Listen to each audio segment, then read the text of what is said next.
Warning, incoming game over. Warning, incoming game over. All right, welcome back everyone to another installment of Game Over Calgary. My name is Matt DeMille, and I'm joined today by the fantastic Conrad Krausert. We are so stoked to be back, so stoked to talk about what was an exciting slash kind of surprising slash kind of whole mix of everything tonight between the Flames and the Predators. Big night for the Flames. Call them streak snappers. Maybe not good ones, but tonight marked the first time since October 13th where the Flames have scored 4 or more goals, as well as the first time they've picked up a regulation win on the road. Pretty big storylines following tonight's game. Conrad, first of all, how are you doing on this fine Tuesday evening?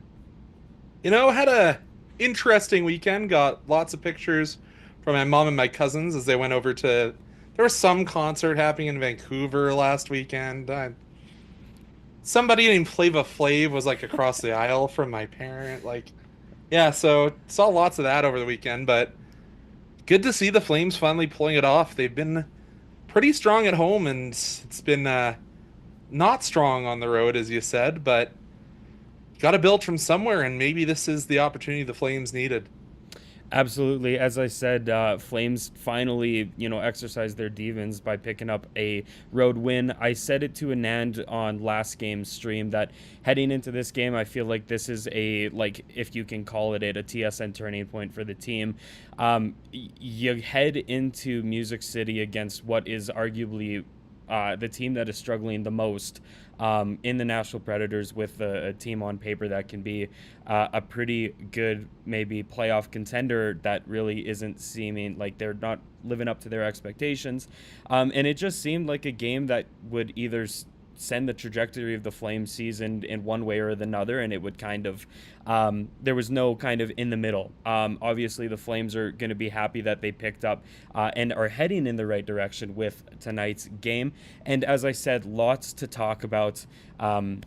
But let's, before we get into it here, I'm going to have to do our first ad read of the night. First things first, I just wanted to let everyone know to check out our flagship show of the Game Over Network, which is Hyperdrive Hockey. All things hockey across various leagues in multiple countries, wherever it is and whenever it is. Max, Daphne, and Kev have you covered for all of your hockey news with a steady dose of fun and fan engagement. You can find Hyperdrive Hockey on the Game Over Network YouTube channel, or wherever you listen to your favorite podcast on the Hyperdrive Hockey page at thegameovernetwork.com.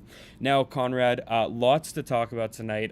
We are definitely, I feel like we never are, but tonight is no different. We are not short of talking points in tonight's game.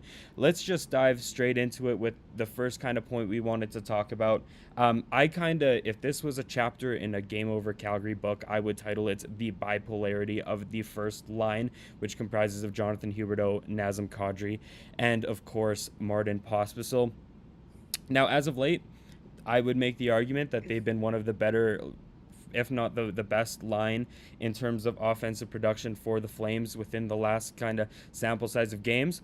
On the other end of things, they are arguably, or not arguably, they are without a doubt the biggest defensive liabilities when it comes to the forward core. What did you see in tonight's game, Conrad? Jonathan Huberdeau is never shy to drop pass, regardless of who's behind him. And Nazem Kadri's passing as of late hasn't been much better. So you're taking two guys that aren't the most puck secure and throwing them with a guy in Martin Pospisil who isn't necessarily in always the best defensive position either, and expecting them to play against other teams' top lines. And today was a struggle. Obviously, we joked in our Discord chat, Nazem Kadri giveth and Nazem Kadri taketh away and taketh away, and almost taketh away again by putting one on right on the tape of Steven Stamkos' stick in the last 50 seconds. So it's really, is the balancing act that good that the offense can outweigh the mistakes this trio of two veterans and Martin Pospisil that just shouldn't and can't be making those mistakes in their own zone. Like, I wasn't that supposed to be Nazem Kadri's game? He was supposed to be that two-way defensive or two-way player from the center position. Like, we haven't seen it recently. I absolutely agree. I think, like, as advertised, he's supposed to be that defensive stalwart who at the same time has that offensive flair to him. And I think you nailed it on the head. Between the three of them, I would say Kadri tonight was the biggest of the three liabilities. I'm not going to say any of the three were good defensively.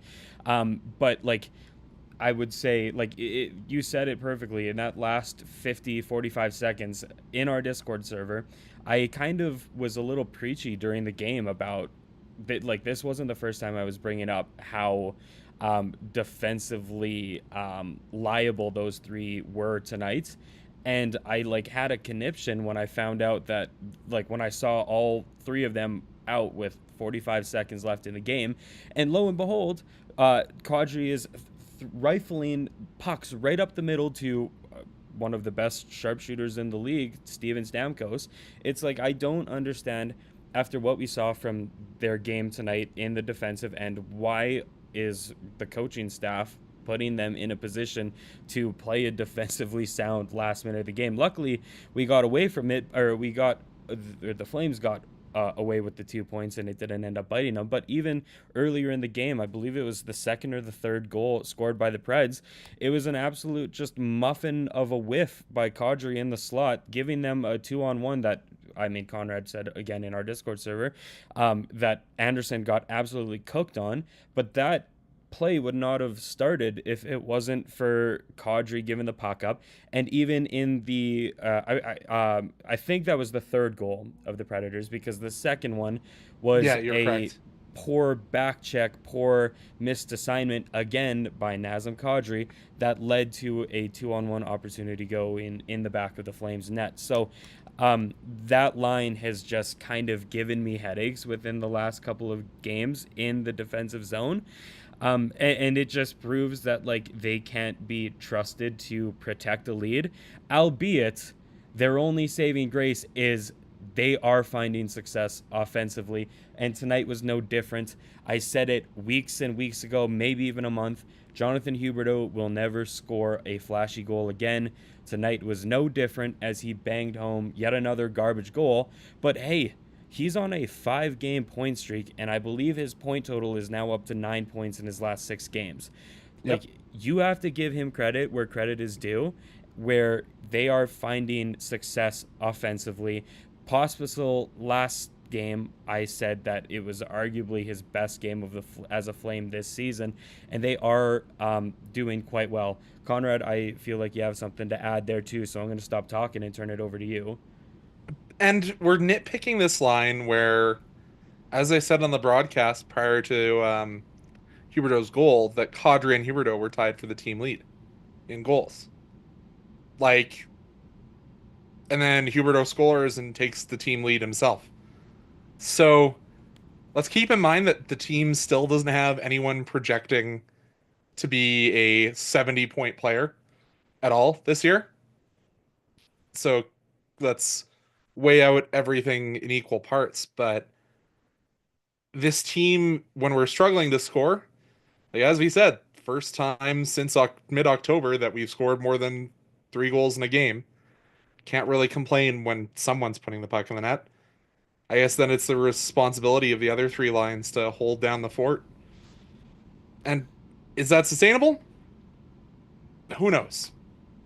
So let's play it by ear, I guess, for the short term. And I don't know, just hope that Ryan Lomberg comes back and we can figure out our second and third lines again. Well said. Of course, obviously, we're all hoping for a healthy child, number one, for the Lomberg family. But secondarily, as a Flames fan, be a little selfish. I agree. Let's make sure he's in a good place to come back and stuff, and let's not rush that. But it will be nice to see him back in the lineup. And yeah, I mean, I agree. Like, is this a solution that will work long term? Who knows? But I just think, like, with Huberdeau's track record and his issues with producing offensively, like, let's just take it right now.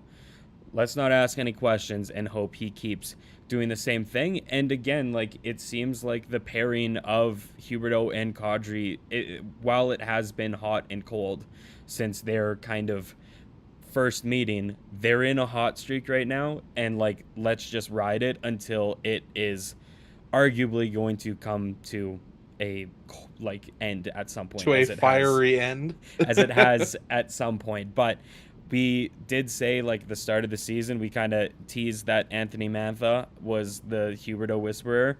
I feel like that title might have to go to the mix of Kadri and Pospisil now, but I also think that it is a title that can be easily swapped between guys as long as Huberdeau keeps putting up the points.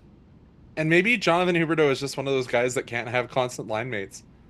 Like, maybe he needs the new exciting challenge every 6 weeks of, here's your new line mates. Let's go figure this out as long as we can keep scoring. Okay, new winger time. I mean, like, does the Flame, like, what do the Flames do by the book? Like, I feel like there's not much that they really kind of fall into general norms, and that scenario is no different, and something that, I mean, if it works, why not try it, right? But I agree. Let's just keep riding them while they're hot. But I am gonna pull from token number one here with a statement I do agree with. We're definitely back. We barely beat the worst team in the Central. I don't think there's much you can add to that. You need to beat the bad teams, though, if this team wants to prove that they're potentially a playoff team, which apparently is still the goal if we're listening to the fan base and listening to the fact that we didn't offload a goaltender recently. Oh, I wonder if that's going to come up later. Spoilers. There's subtle foreshadowing right there. But I absolutely agree with Takai as well. Reading that comment also just makes me hear the, like, 16th place spot just calling the Flames name as well. Moose is here as well. It comments, Hubie is better this year. I think his mentality changed from last year. I will agree, like, in general. I think I've said it for the last couple streams, but I feel like within the last 2 weeks worth of games, it looks like he's playing with a little bit more confidence with the puck as well, which is nice to see. I can't say it's been something that has been all too familiar. So again, I'm going to take it while I see it now. And I think he's, it's hard to, like, say for sure, but, like, for me specifically, it just looks like he's a little bit more confident. Better, but still not $10.5 million better. Oh, 100%. 100%. I don't like, for his pay grade, that's still not necessarily acceptable in my mind, but we'll take what we can get after last year. Yes, I think he set the bar quite low. So it doesn't take much to be better than years past, but I don't disagree. Let's switch topics, but before we do, again, another ad read coming at you, but this is a really good one. Of course, Christmas is right around the corner. And of course, everybody's looking for the perfect Christmas present for family, loved ones. And if you ask us, there's no better way to support something you love or giving something to someone you love than by clothing items, and that is exactly what Game Over Calgary has for you. Game Over's apparel line has dropped with 3 unique designs. Whether you feel the nostalgic pull of our retro skater design, want to make a statement with our established design, or you want to wear your love for goalies proudly with our live and die by the goalie design, or if you just need another coffee to get you through the winter, we have you covered. From shirts, hoodies, beanies, coffee mugs, we have it all. And designed by Brady Chalice from Game Over Winnipeg. Take a look through our apparel store and help us rebuild local sports media in Canada while repping your community. And as of right now, there is a promotion on our website. If you use the code GO Holidays, you get 15% off hoodies and beanies till December 25th. So obviously a great deal there, and it's on our website if you want to pick up some merch as well. Anything to add? I gotta say, those new beanies look really good. And are we calling them beanies? I thought we were Canadians. I thought they were toques.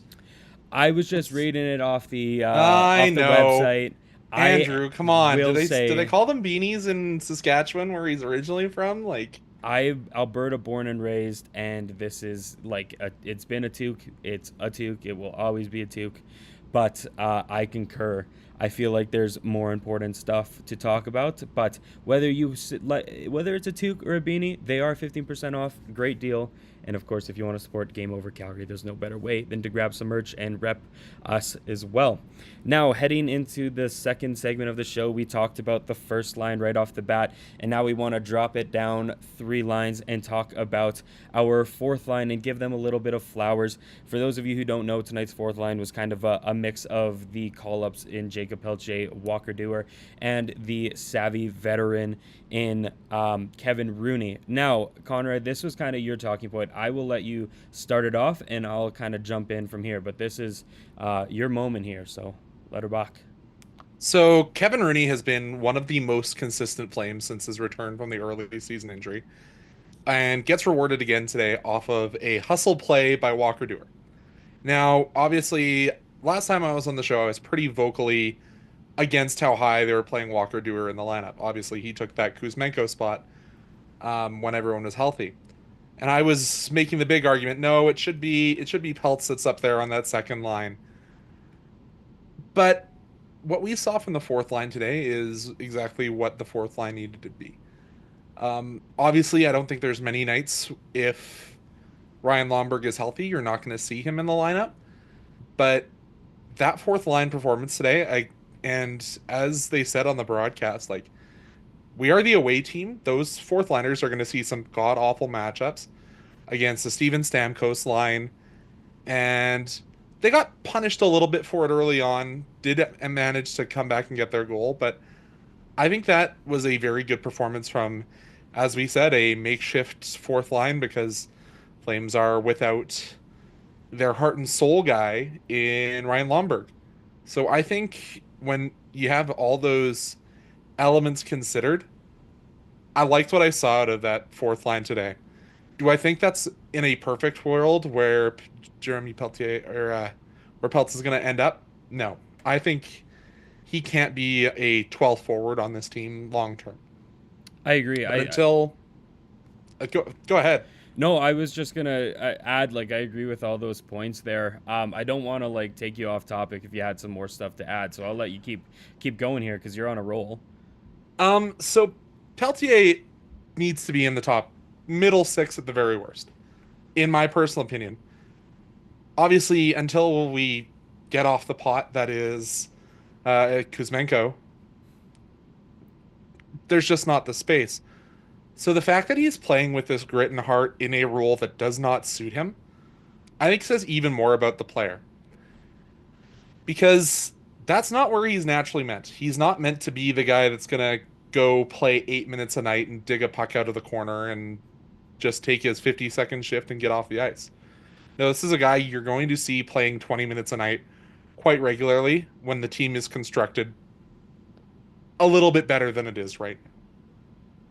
So, I think that there's a lot to build from this fourth line the way it is. Good performance today. Maybe not what we want long term. I agree. I think like we've had chats earlier in the season or even within the last couple weeks that I've kind of scratched my head at a few line pairing decisions.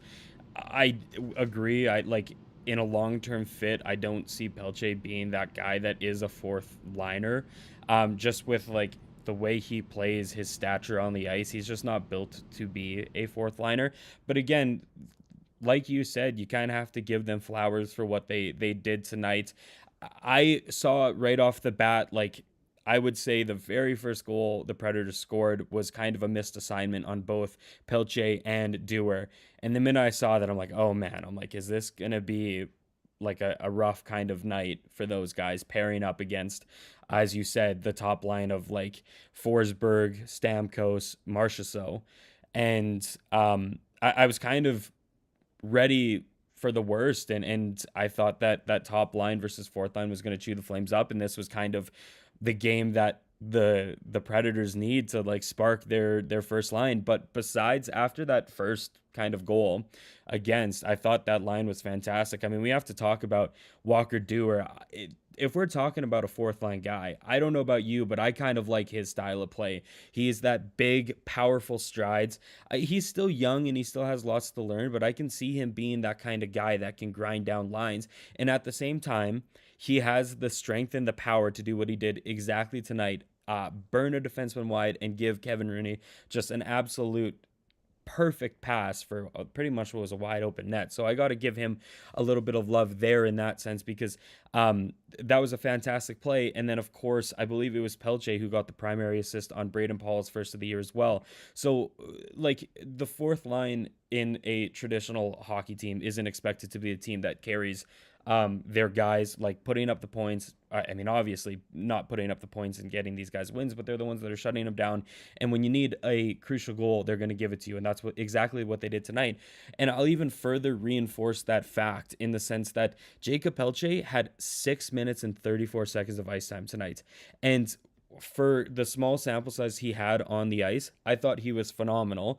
Same thing with Kevin Rooney, got a little bit more time. He was just over 9 minutes, and Walker Dewar was about 8.5. So they didn't see the ice often, but when they did, they made it count, and they did exactly what the Flames needed them to do. Again, is it a long-term fix in the same sense as the first line? I don't think so. And a guy like Lomberg, I do think needs to be injected into that lineup, because he gives the Flames a certain energy that very few guys in the league can do. But again, you got to give them props for what they were able to accomplish tonight.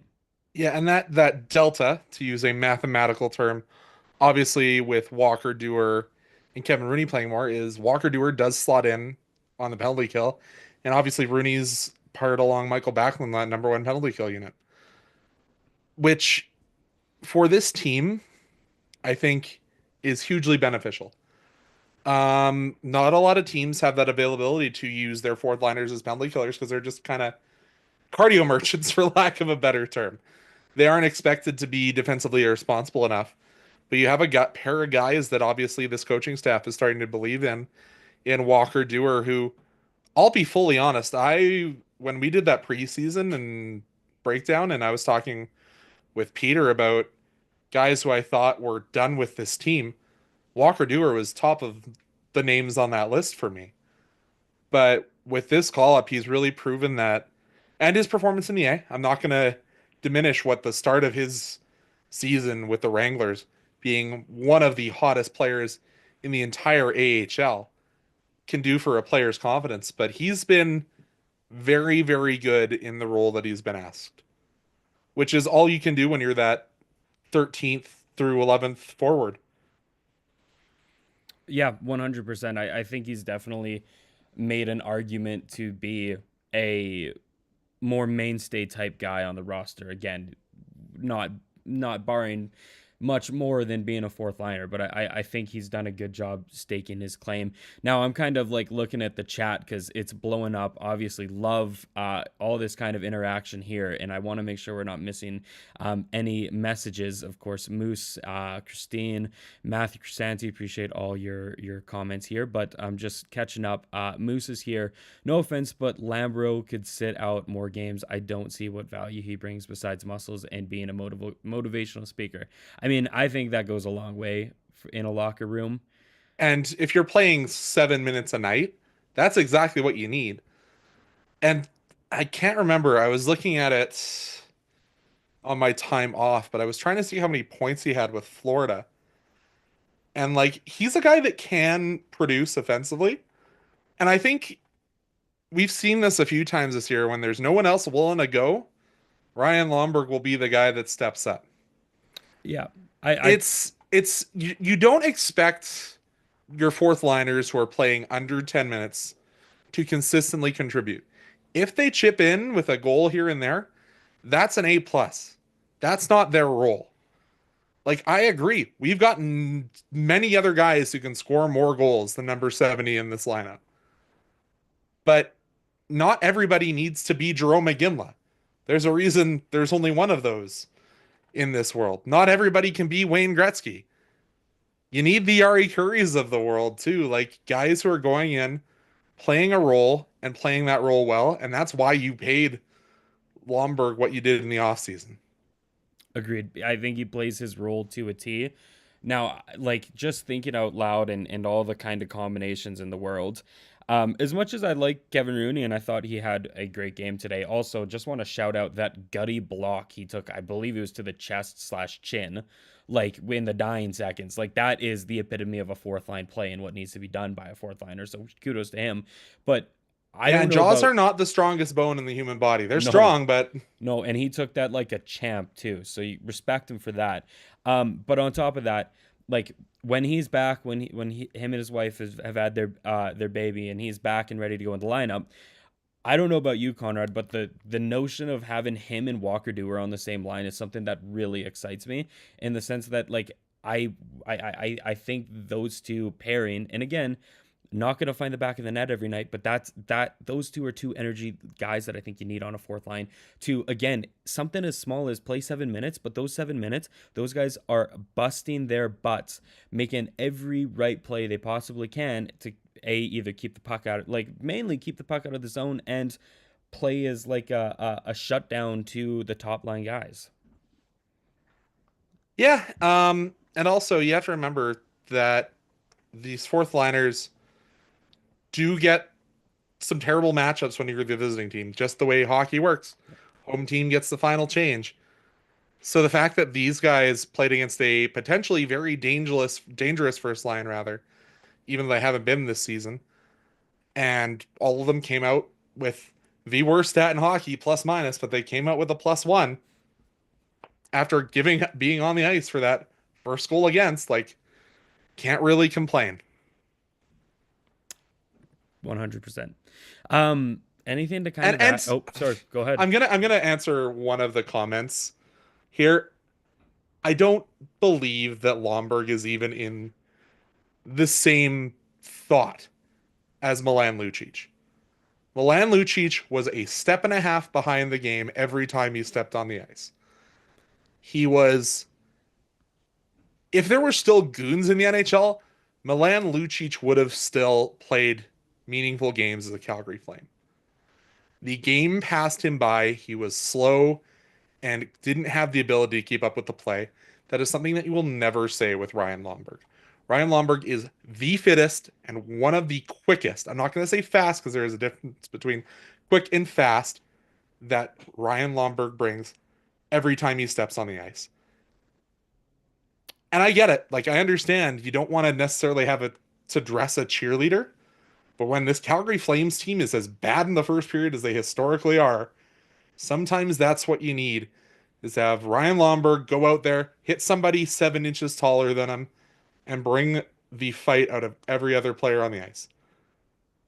I agree. And like you said, I mean, we've all seen like the behind the scenes video of the Flames kind of giving them kudos after taking that fight in, I can't remember which game it was.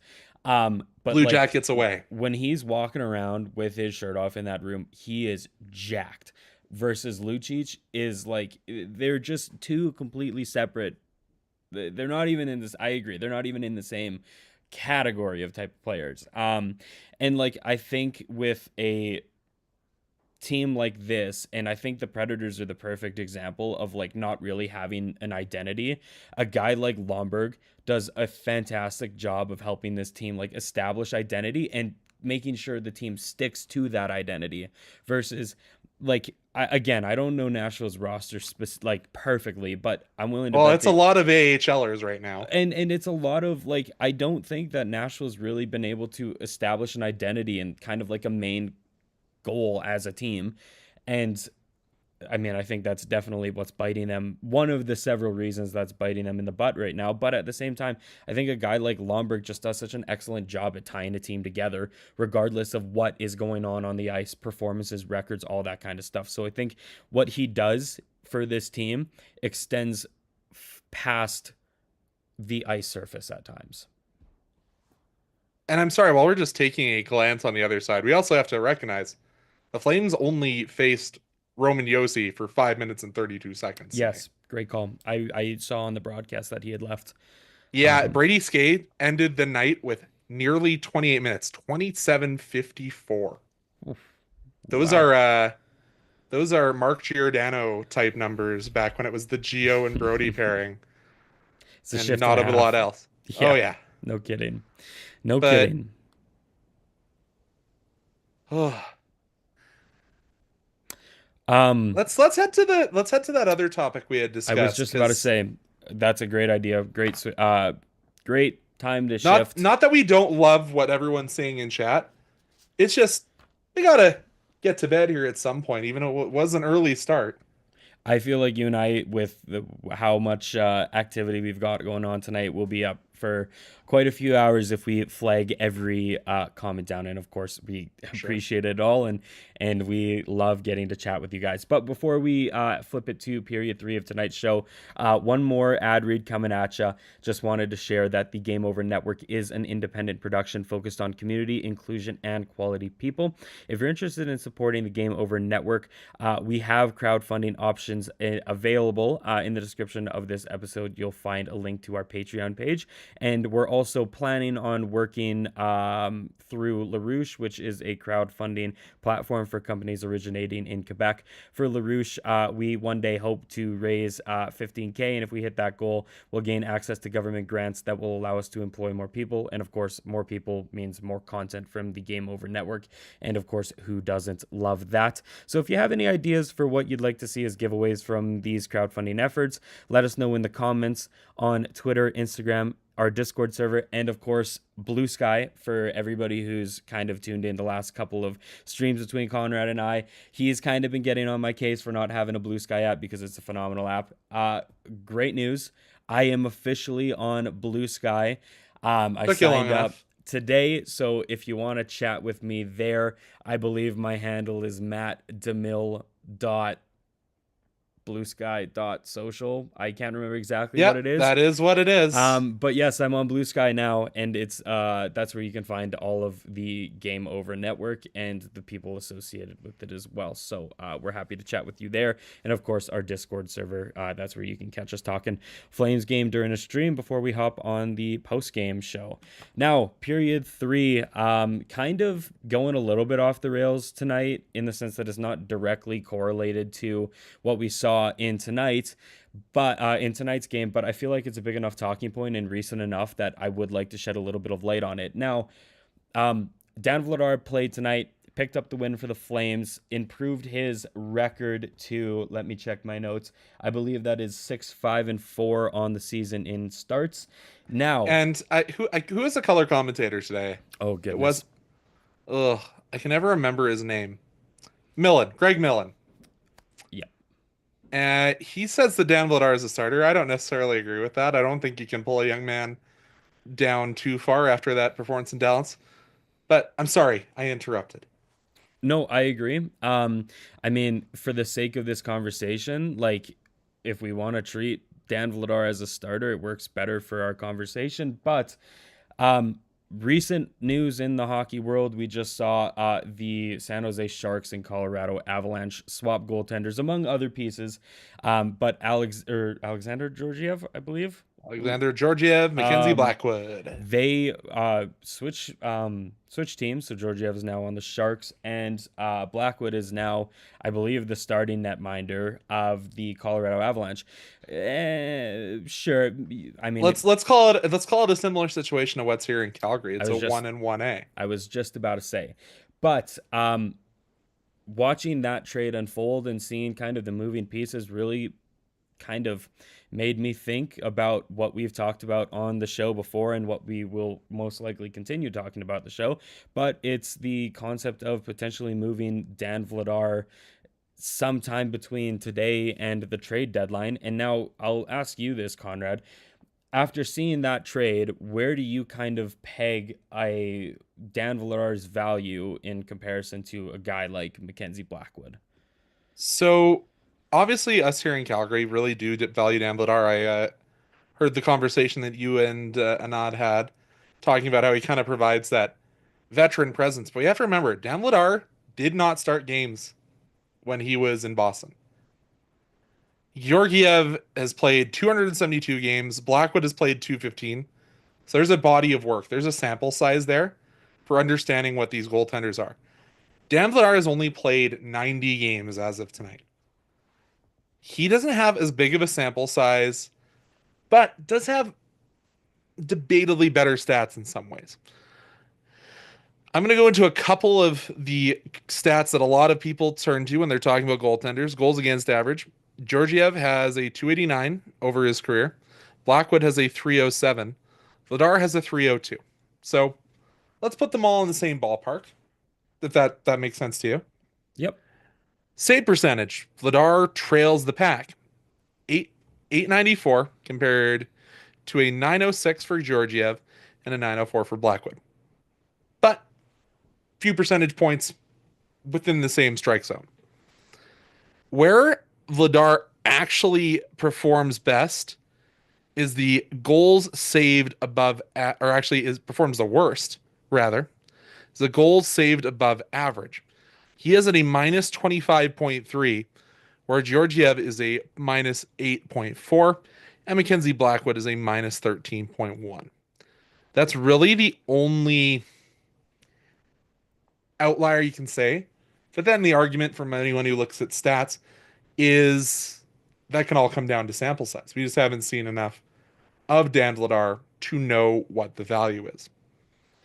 But if we look at these trades, let's say, because effectively it was a player and a pick swap. It was a true hockey trade, essentially. Let's take out years and average, because those late round picks are essentially shots in the dark anyways. Might get an AHLer out of it, but we all know that the likelihood of those being NHL players is small. But you ask me at the end of the day what Dan Vladar's value is. I'm still of the opinion that if another team sees a player who is having a career year after a very complicated surgery, there's still probably a lot of hesitation. So that third, I know Conrad says he wants a second. I think that third plus a middling prospect is where my sort of frame is at right now. But at the same point, are you ready to truly hand the reins over to Wolf after seeing the growing pains in Dallas? Yeah, I mean, this is what makes such a interesting conversation to be had in this kind of topic, right?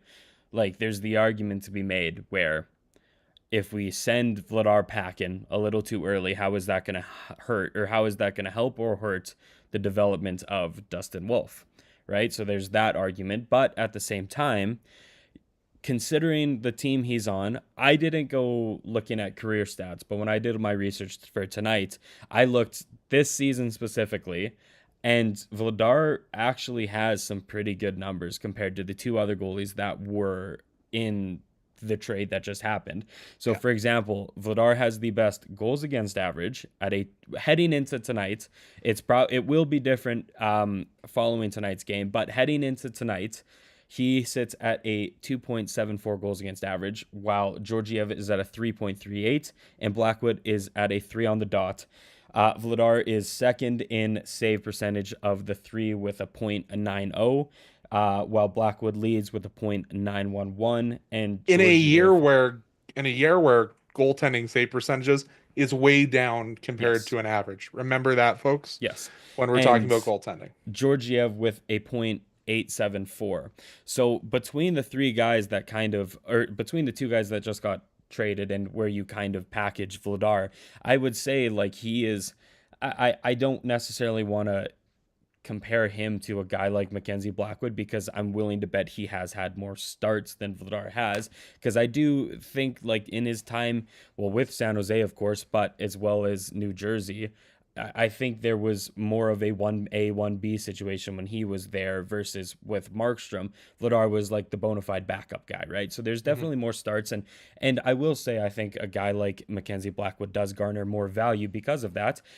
But at the same time, you can't ignore the fact that Vladar is having comparable seasons to Blackwood, and arguably a better season than Georgiev on a team that is more talented than the Flames are.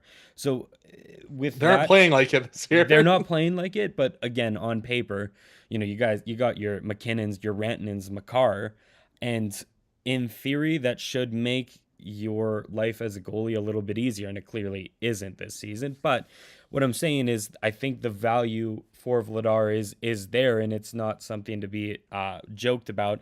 I agree. Like, I think what you said with that third and a mid prospect is doable. I see Conroy's like aim to go for a second, and I think there might be a team willing to overpay closer to the deadline. I, I'm hesitant as to at what point in the season do you Pull trade, the trigger. right? Because like if you hypothetically wait till the deadline, you could potentially get burned on every team that needs a goalie has already got one at that point, right? And then you're Or you left. run the risk of another injury to Dan Vladar. He could injure that same hip that's just been surgically repaired. Very true. And then just again looking at the trade from Colorado, as you said, it was like a goalie swap. There were two bottom of the barrel forwards that were included as well. So we can kind of I kind of scratched both of them off and called that even. Again, let's not dive into the stats. And But let's the say picks are kind of, let's trade some loiter round picks, change the years around a the little bit. one that does interest me just a bit, I'll just for clarity's sakes, I will read out the trade because I do have it written down. San Jose received Georgiev as well as forward Nikolai Kovalenko, who has 8 points in 28 games played so far, as well as a 2025 conditional fifth and a 2026 second. And Colorado, of course, received Mackenzie Blackwood, forward Gavani Smith, a 2027 fifth, and a 2027 fifth. So the biggest thing that is standing out to me is when you kind of cancel out the two goalies, cancel out the forwards, and cancel out the two fifths, is there's still a second round pick that went in the direction of San Jose. And looking at that makes me think that maybe Conroy does potentially have a chance at picking up a second, and if there is a team desperate enough. But that was a 2026 second, It so it's was, also an extra year away. yes. That That does is, kind of yeah. drop down the value. Like, I'm just thinking back to the NHL video games, back when you were on the phone, the Sure, trade yeah. value bar. Yeah. But it is still a second. And you got to remember that the Sharks are just trying to accrue as many assets they can. They're in year one of this rebuild effectively. Yeah. So, great asset management by the Sharks though on this trade. Has to be Agreed, said. agreed. And like that's why again, like if they were able to grab albeit a 2026 second, but it is a second nonetheless. Mhm. That is something that does give me a little bit of hope if you do find the right buyer. Now, whoever that buyer is, I have no idea. I've seen a few A lot names of out there. signs seem to point to the Hurricanes. See, I had them written down. I had that written down as a potential spot for them. Um, but I'm also going to say I like the Canes as a destination, but I'm gonna answer a question that I saw in chat and I've seen a lot on social media. Can we trade Vladar for a goal scorer? That does not happen in the NHL. Goalies get traded for goalies. It is a very weird phenomenon, but it is very rare that you'll see a positional player traded for a goalie. It's kind of like in the MLB, where if a catcher's involved in a trade, there's going to be a catcher going the other way. It's just one of those strange things where teams don't want to either take that big of a swing or realize that they just need to have a body in the system to replace a goaltender when they trade. I think the Flames are actually kind of in a weird situation where they'd actually be okay trading a goalie for a position player. Because it's what's his name? The guy they have playing in the ECHL right now that was in camp with them. Oh, is it the Yegorov? Is that the one? Or no, That's sorry. What is Connor is his Walteri? first. No, Walteri is Ignaciu's the backup. okay. It's the it's it'll come to me, I'm sure, as I try and Google here. But like Walter Ignatiu can handle the AHL games, but they've got a goaltender in the goaltender. Because like I would say the immediate response for potentially trading Vladar is bringing up Cooley, Yeah, Cooley's going to come to the right? NHL. Like I don't think that's a question. And then you have Ignatiu, who will be your starter. My Google foo is not going too well. But they had another goalie in camp who it's showing me John Gillies, who no, you are no longer. Um, I'll figure it out. Um, Well, I mean, while you figure it anyways, out, I can but kind of there is some depth coming into the AHL. And Pike, you're not helping me either. But anyways, like I think the Flames could try, but of the other 31 organizations, it just doesn't happen. But yeah, you can fill and I'll try and figure this out. yeah, I mean, like just on the topic of like potential landing spots, as I said, or as you said, as I agreed with, I've heard Carolina, and I think, I mean, they've currently got the tandem of Anderson and Kochkov. Anderson scares me with his like history of, I believe it was blood clots, and I mean before that he's kind of one of those Mark Stone-esque guys that at some point find themselves on LTIR over the course of a season. And again, I will say like Vladar 100% is not a starter. I think in on a good day he's more of a 1A 1B guy, and if something were to happen with Anderson this season, having him and Kochekov kind of split starts wouldn't be the worst thing in the world for Carolina. Now, I mean, if we're talking about just consistent issues in the goaltending department, I don't like this. I've never been a big fan of trading within division. However, I have also heard, I mean, a surprise to none, that Edmonton is consistently looking for a netminder, and Vladar's name has been thrown around. Of course, this isn't the first time the Flames and Oilers have met for a goaltending swap, but I'm definitely opposed to any kind of interdivision kind of trades, especially on the goaltending front. Now, I think I saw a light bulb go off on Connor's side of this, or Connor, geez, Carter, or oh my goodness, not Conrad's side of the screen. My brain is just fried, and it's only Tuesday. You're all Conrad, good um, I think you because it found is your guy. Connor that I'm thinking of. It is Okay, Connor Murphy, there you go. who is down with the Rapid City Rush. And he's a 26-year-old goaltender, kind of a tweener, American born. You will never see him play an NHL game if life is fair and valid. But he's a guy who would love to probably come to the Wranglers and play some time. He played 15 games with them last year after Dustin Wolf got the call up. So he is that kind of too good for the East Coast League, not good enough for the AHL. Gotcha, So gotcha. the Flames have the systemic depth to potentially send a goaltender into the sun, being Dan Vladar. The other thing we have to consider in this trade is something I didn't look up. Do Georgiev or Blackwood have contract after this year? Ooh, great question that I did not look up either. That changes it. I mean, Because Dan Vladar does not. Like, Dan yes, Vladar is a pure rental. we've seen a lot get given up for a rental though in the past. Mhm. So, like again, I think you need to find the right team that is desperate enough and needs a goaltender bad enough. And that just is, they're towing a fine line between like getting him out too early or missing the mark on getting him. So I think that's just gonna come down to Conroy and picking his moment precisely, and hope that it's kind of they find the right time that's going to give you the maximum amount of return. But I So personally feel like a move like this is almost inevitable at this point. Georgiev is, oh, no, they're both on their final years. So that is a direct comparable. There you go. So There you go. Now, thanks, Puckpedia, for existing, by the way. Just have to give them the shout out. there you go. Everyone uses them, but There you go. Now we are hitting the 51-minute mark, and we have been rambling, and the chat has been lively tonight.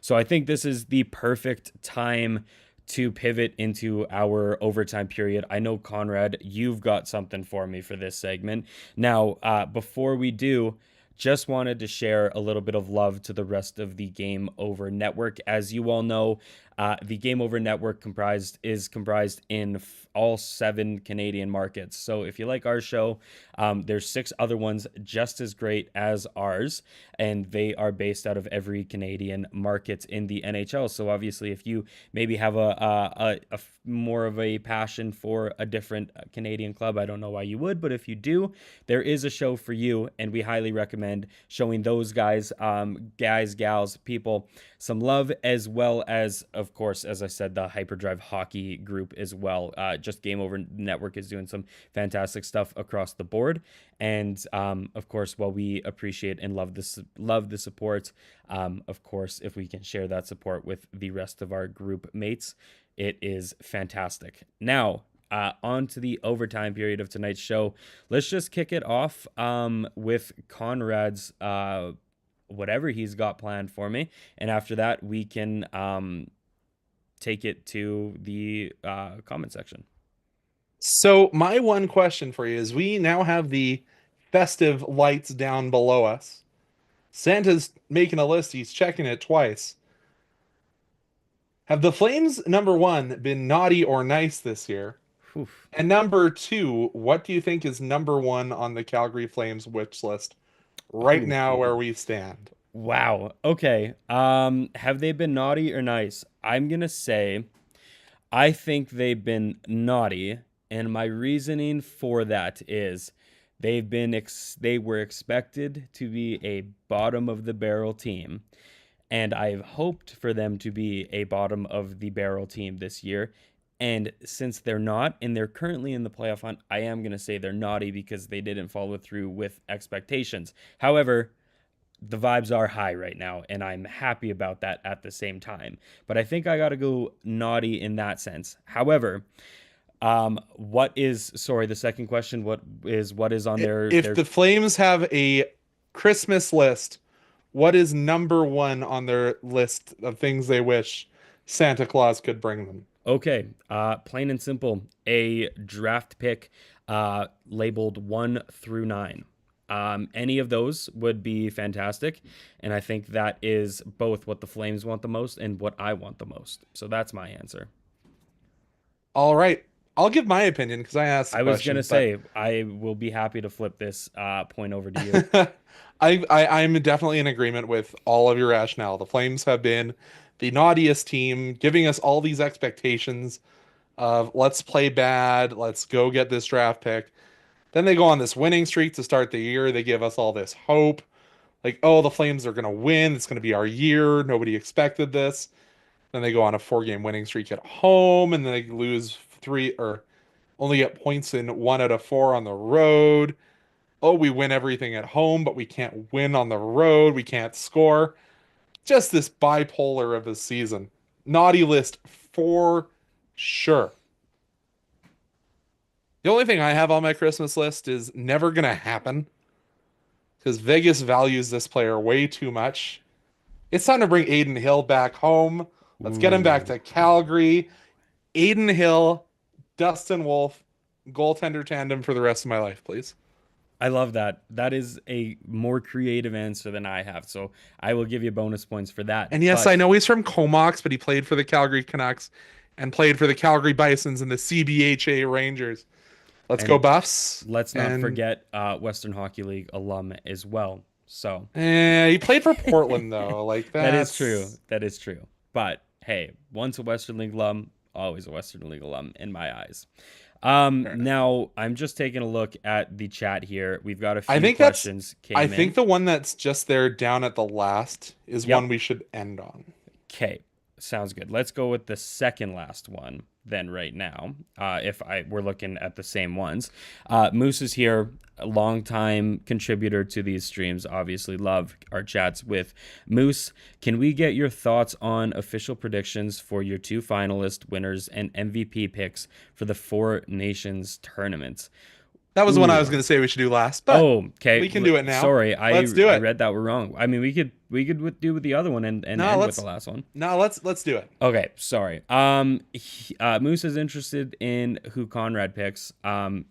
I'm so hurt. I think he just knows my answer is going to be blasphemous. So, um, I mean, the our audience is asked. Conrad, you shall answer. Canada has no goaltending. As much as I would like them to be in the finals, I don't think Canada is going to make enough of a splash. Like Connor McDavid can go and score a million goals, but the goaltending is just not good enough. I don't think they're going to start Aiden Hill, even though he's been taken. I think it is going to, unfortunately, be Bennington as the starter because his general manager picked the team. Um, and after hearing all the rumor about why certain players were and weren't selected because they didn't want to go to the World Cup of Hockey, like, no, that's trash. Canada, get better. Don't hold grudges. Like, we need to be, if you want to be the nation of hockey, you need to step up your game. Um, so my finalists, and they asked for MVP picks. I think it is going to be USA Sweden. I think Finland is going to put up a good fight, but I really, really think that the US are just too good. I think it is truly their golden era. And I'm going to say former Calgary Flame Matthew Tkachuk is going to be number one. I think he is going to be the captain of the US team, and number two, I think he is going to be the MVP. Wow. Uh, I mean, I know I've lost a lot of brownie points with some Flames fans for that answer, you know but what though? I'll tell you this. I'm on the same wavelength as you. At least to start. Um, I 110% agree with you in terms of goaltending. I think of the four nations, Canada is the most lackluster goaltending team there. Like it sucks because like obviously a decade ago, it's tough to beat a tandem of Marc-Andre Fleury and Carey Price.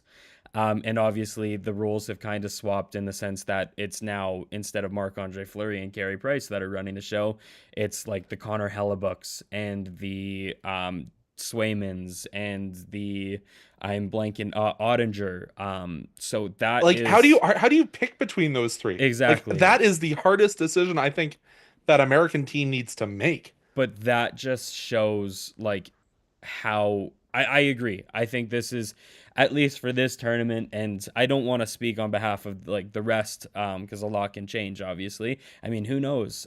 Just kidding. I was about to say who knows. Maybe Dustin Wolf will be with Canada, but he will be dominating with the U.S. As well because they're just Yep. their goaltending pipeline is just so full.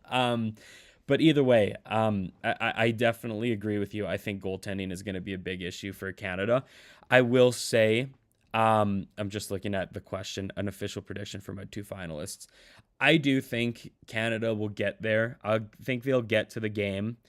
And I think it is just going to be purely based off the forwards that they have, i.e. Connor McDavid. Um, like I see a world where Canada outscores their goaltending issues and win in like 8-7-9-8 fashion against the Finns and the Swedes. I don't know exactly how the tournament shakes up and exactly how they get there, but I think I'll go with the Canada-US final. And I think the US takes it pretty handedly. With that being said, in terms of MVP, I mean, the Matthew Tkachuk shout is a bold one. It is one that also makes sense. I'm just looking at their roster right now. I mean, like, depending on how the tournament goes, like, I won't be surprised to potentially see like a Connor Hellebuck take it home if he's like whoever's kind of the starter. I mean, again, It's going to be Hellebuck. with a tandem. Well, actually, Hellebuck's been falling apart recently, so I can't really say the that. Jets have been falling apart, but I think he's up there. I will say I'm probably gonna go with the easy one, which is Austin Matthews. I feel like that's a safe pick, and I'm happy to hedge my bets there. So let's go with Canada-US final, US take it, and Austin Matthews MVP. I know our Toronto colleagues will probably be happy with that, or they're unhappy because they just don't want any more attention to Poppy because he's been a little bit of a scapegoat over there in Toronto. Oh, that game today too was was an Well, interesting he one. gets the game winner.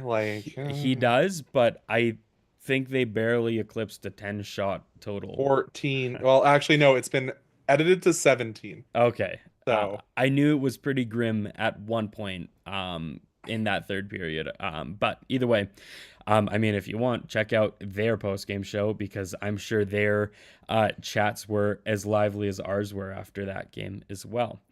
Couple more questions, Conrad, and then let's sure. call it And a night.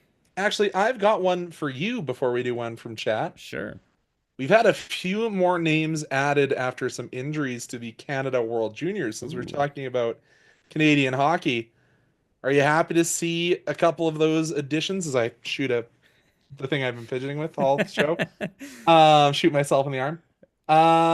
What are your thoughts on Zane Parekh getting called in? And who was it that just got called in today? Where's my brain? Beckett Seneca, I Beckett believe. Seneca. Yeah. Yeah.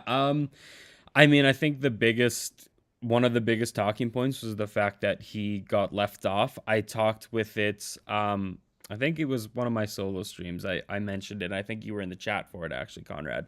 But I think Canada was strategic with developing their roster. And while I'm happy that Parekh is there and he definitely deserves the call, I just think they were looking for a mix of players that brought different kind of styles and play to this roster. And they're trying to build a roster that not only is talented, but has a good mix of guys that are more defensively sound to guys that are just offensive juggernauts. And I think I can't remember off the top of my head exactly who's their 8 or 10 defensemen that are going to selection camp, but I think it was almost to the point where it's like we need to kind of balance it out with the different kinds of defensive strengths that each guy brings. And I know one guy, at least for me, again, with my ties to the WHL, that I was super excited to see.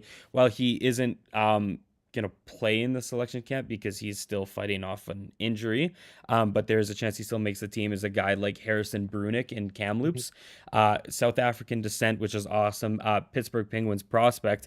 He is more of a defensively sound guy, isn't really a guy that is going to like break waves offensively, but he's the shutdown guy that eat pucks and stuff. So I think they were just very strategic. And unfortunately, at the time of the original selection listing, Zane was just one of those guys that got left off. And I don't think it's anything past that. And I think that's the same argument that can be made for the Carter Yakimchuk decision to leave him off as well.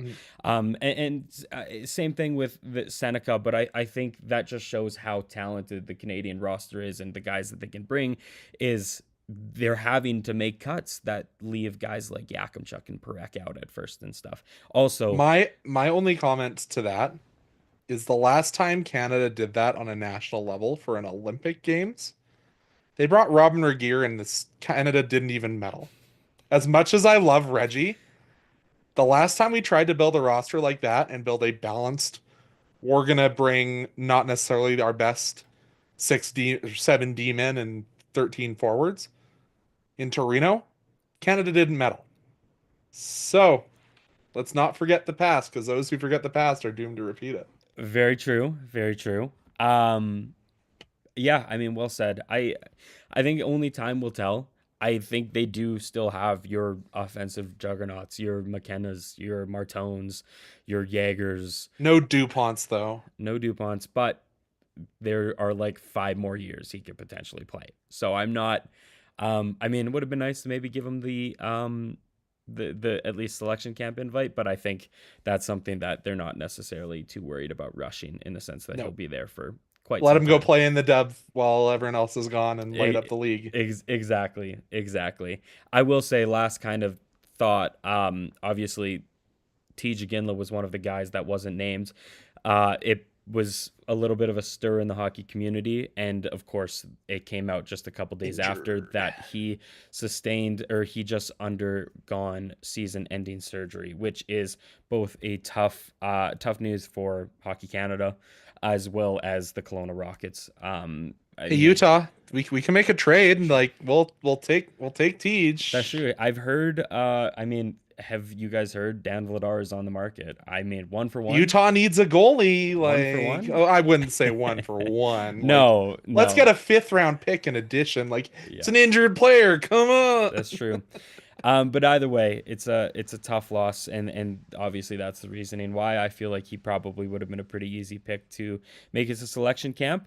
Albeit, I will say it's good that he got the surgery this season, and instead of it being potentially next season and him have to miss out of the Memorial Cup as well. So That's true. that is going to be my little rant because I feel like I can just keep talking and talking, and we're at the hour 7 mark. Do you want to flag one more question down, or are you good to wrap her up tonight?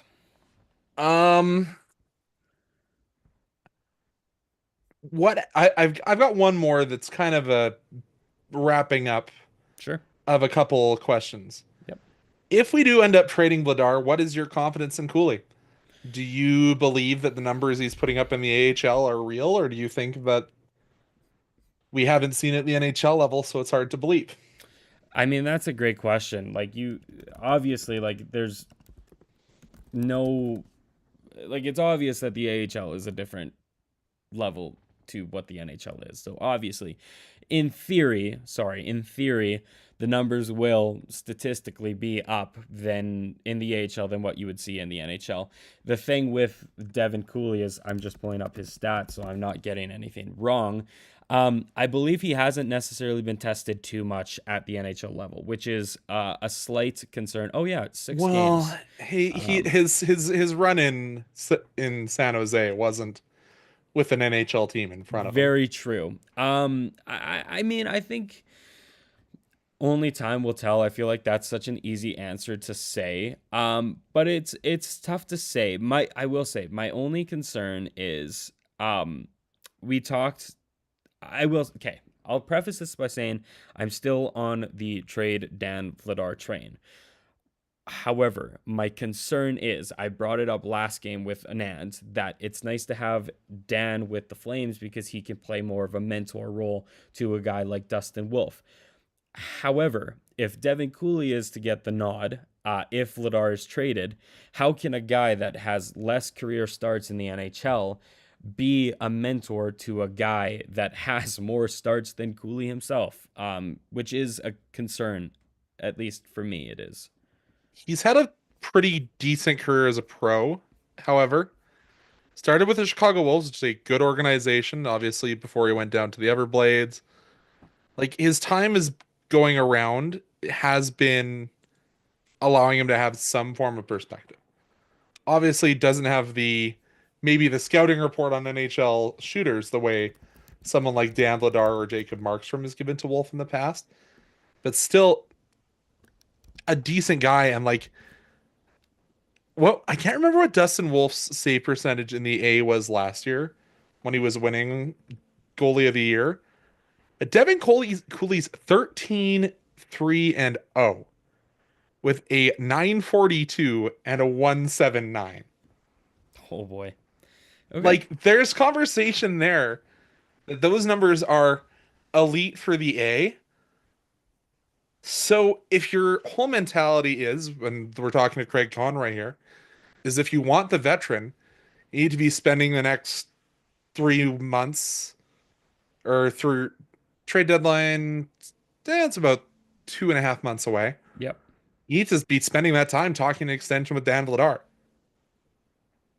And then you need to get Devin Cooley traded off your books. Say, here's this hotter than hot AHLer, and get your whatever assets you can out that way. Of course, you have another year on Cooley, and I think some people would be mad. Like Moose talking, Cooley gives the best interviews. Yeah, it's great. I love seeing those clips, but you need to have some asset management with your goaltenders here. Plain and simple. Like, it's not that I don't love Dan Vladar, and it's not that I don't really want to see what Devin Cooley can bring, but I'm tired of players walking away from this team and getting nothing. Yep. Well said. A bad memories from from that, unfortunately. My Four Nations pick for MVP. But Hey, anyways, we got Jonathan Huberdeau from that, and he got a Stanley Cup from that. So, yep, yep. okay, I feel like that's just the perfect time to wrap things up tonight. Obviously, appreciate everybody for joining tonight's stream, chatting with us. Before we go, actually, Oh, Matt, I sure. want to give a shout out to some of your family here joining from Mexico once again. I'll be heading on down there probably in February, going down. We got to shout out the other successful team in this city. Cavalry FC got their CONCACAF Champions League opponents. They'll be heading down to the Ciudad de Mexico and taking on Pumas. So, I don't know. Anyone got a bed for or a sofa for me to crash on from the DeMille family? Like, let's. Ooh, I mean, everybody I know down there is about a 3-hour drive from Mexico City. So if you want to make a pretty long commute there and back, I could probably work something out for you. But if you're looking somewhere in the city, you might be out of luck, at least on my front, unfortunately. But big shout out to Cavalry FC. That's we're removing that City of Champions banner from up north and bringing it down for those guys. So there you go. But yeah, I love that. Let's. Well, now I'll let you close out. Well, the show. that is an even better way at closing out the show. Obviously, as I said, appreciate everybody in the chat. Moose, Takai, Matt Crisanti. I believe I saw a Tokay number 1. Yep. There was, of course, my family in Mexico. Appreciate your guys' support. Christine Merrill as well. Appreciate everybody for keeping the chat as lively as possible. I know both Conrad and I love getting to chat with you guys, so it's obviously hit the follow button, hit subscribe, hit the bell, reshare, do all those things. And our next stream is going to be on Thursday night. Thursday, when the Flames take on Tampa at home.